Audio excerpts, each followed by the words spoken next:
Au Québec, on a à peu près 3000 espèces de champignons répertoriées. Puis de ce nombre-là, on en a à peu près 2000 en Mauricie. Ça s'explique à cause de la diversité de nos forêts.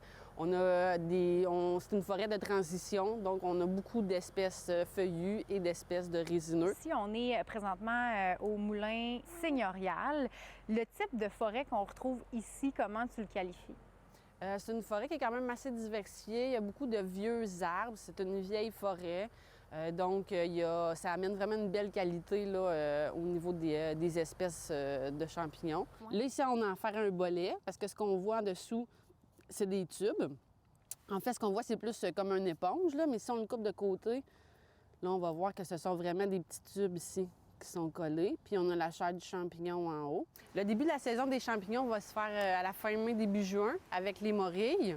Après ça, ça va être les bolets qui vont commencer un petit peu plus tard en juin.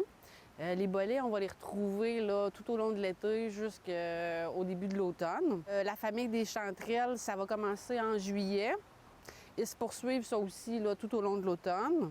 Les champignons de crabe, qui est un de nos champignons emblèmes de la Mauricie, on va le trouver du mois de juillet à la fin du mois d'août. Et c'est un champignon, ça, qu'on va retrouver souvent en bordure de forêt, près des sentiers, souvent des sentiers en sable. C'est des bons endroits là, pour le champignon de crabe. On a aussi le pied de mouton, qui est assez facile à reconnaître. Lui, il va avoir des aiguillons en dessous de son chapeau. On va le retrouver, lui, un petit peu plus tard, là, au mois d'août et à l'automne aussi. Il faut savoir qu'il n'y a pas de danger à toucher un champignon qui est toxique. Même un champignon qu'on dit mortel, il n'y a pas de danger en tant que tel à le cueillir, à le manipuler. Lorsqu'on parle d'empoisonnement aux champignons, il faut vraiment le manger. C'est qu'il est digéré dans notre estomac, c'est là qu'il y a intoxication. Donc, on n'a pas à s'inquiéter là, à toucher aux champignons en tant que tel.